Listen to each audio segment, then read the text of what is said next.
Olá, você saberia dizer qual o momento adequado para os trabalhadores que estão em home office voltarem ao trabalho presencial? Talvez, como quase tudo que envolve a Covid, ainda não haja uma resposta precisa e inquestionável. Então, o que dizer de uma trabalhadora grávida ou que deu à luz há pouco tempo? É sobre isso que eu converso agora com a deputada Carmen Zanotto, do Cidadania de Santa Catarina. Deputada, seja muito bem-vinda ao Palavra Aberta. Deputada, recentemente a Comissão Externa da Câmara de Enfrentamento à Covid debateu esse tema. Foi possível chegar a alguma conclusão? Esta pandemia não tem uma resposta 100% precisa.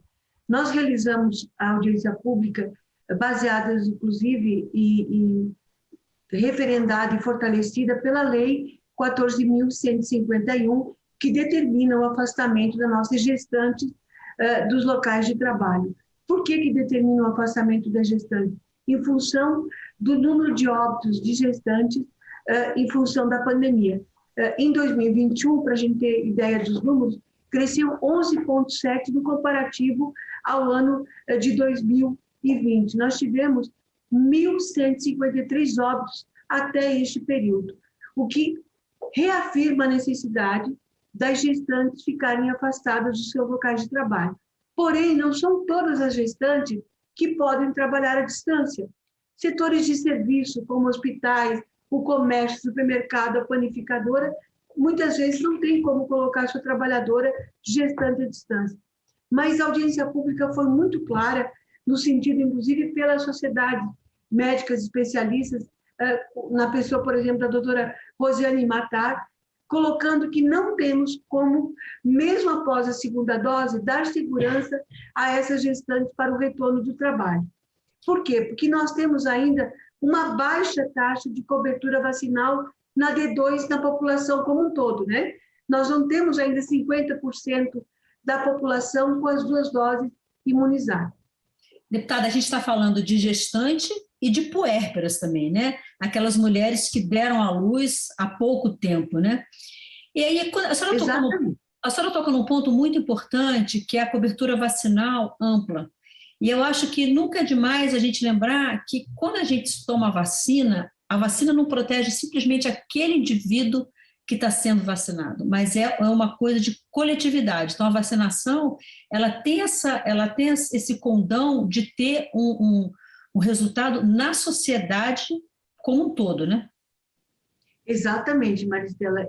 E isso também reforça a importância de quem fez a primeira dose, que já deu prazo para a segunda dose, de comparecer aos serviços de saúde, de retornar, porque a gente só vai ter uma maior proteção com as 2 doses aplicadas e 50% do público vacinado com as 2 doses. Por isso, nós precisamos buscar um caminho, que é o caminho de ajudar, em especial, a micro e pequena empresa, de ajudarmos o setor produtivo, que está enfrentando muitas dificuldades com esta pandemia, e a gente precisa, então, complementar essa lei, a Lei 14.151, que é fundamental. Esse texto legal está protegendo a vida das nossas gestantes e puérperas, não só a vida da mãe, a vida do bebê, a vida daquela família, porque normalmente essas mães também têm outros filhos, e a gente precisa, então, trabalhar agora com a forma de remunerar, ou seja, hoje essas despesas estão por conta do empregador.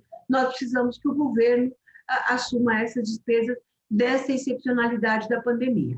Deputada, então, quando a gente fala que o governo precisa absorver isso também, a gente está falando em uma questão financeira e tributária, em uma questão que envolve o governo. Existe alguma conversação com o governo em relação a isso, a fonte de recurso, para que isso não pare lá na Comissão de Finanças e Tributação da Câmara? Existe, essa matéria já está sendo discutida, inclusive, pela nossa Secretaria da Mulher aqui da Casa, por um conjunto de deputados e deputadas. Essa audiência pública também buscou subsidiar as tomadas de decisões a partir do texto que nós já temos da lei, fazendo o afastamento das mulheres gestantes. Por que a gente precisa buscar uma forma de financiamento? Porque nós precisamos continuar protegendo a vida dessas mulheres grávidas, que estamos protegendo e buscando salvar 2 pessoas, a mãe e o seu bebê que está no útero, e as empresas. Para a gente proteger as empresas, situações excepcionais exigem medidas excepcionais e a gente precisa garantir, então, que o pagamento, que a remuneração, que o vencimento, que não pode diminuir nesse período, que a gente precisa lembrar que é o período que as mães precisam comprar o enxoval para os seus bebês, o bercinho para o seu bebê, então é um período que ela gasta um pouco mais, as próprias roupas dela precisam ser substituídas, né, em função do aumento de peso, que é um momento divino, sublime, mas a gente precisa garantir que ela não tenha nenhuma redução salarial nesse seu afastamento também, e precisamos aí que a Previdência e as medidas emergenciais para o enfrentamento da pandemia garantam os recursos para mantermos o vencimento dela por conta dos recursos federais. Deputada, para a gente concluir a nossa conversa, já existem vários municípios brasileiros que têm iniciativas parecidas com essa, mas, sobretudo, no prazo que as mulheres podem ficar além da segunda dose, depois da segunda dose. Mas os períodos são muito diferentes para cada município e isso tem gerado também uma demanda judicial muito grande. Na sua avaliação, a aprovação de uma lei federal, além de unificar, de dar um tratamento igual para todas as mulheres nas mesmas condições, pode trazer também, pode ajudar também a desafogar ou evitar afogar ainda mais o sistema judiciário brasileiro?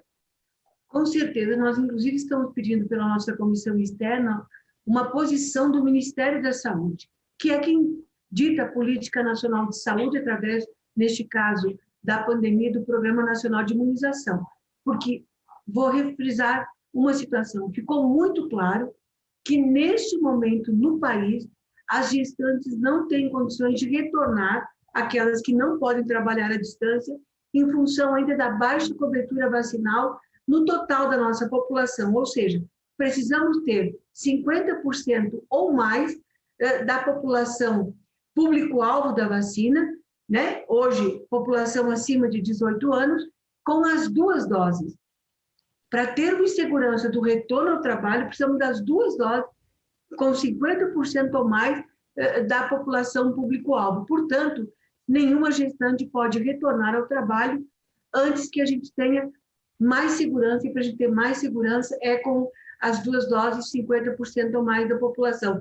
Por isso, Maristela, que a gente precisa garantir a forma de remuneração e manutenção do vencimento dessas mulheres que precisam continuar trabalhando, mas não pode ser no seu espaço de trabalho. E também não tem como ser trabalho à distância. Repito, para os setores de serviço, para o comércio, é muito difícil. Por isso que a gente precisa garantir o vencimento delas por parte do governo federal. Ok, deputada, muitíssimo obrigada por sua participação no Palavra Aberta. Obrigada, forte abraço a todos. Eu conversei com a deputada Carmen Zanotto, do Cidadania de Santa Catarina, sobre o retorno das gestantes ao trabalho presencial. A deputada é integrante da Comissão Externa da Câmara de Enfrentamento à Covid-19. Você pode acompanhar as discussões dessa comissão no YouTube da Câmara dos Deputados, também da TV Câmara.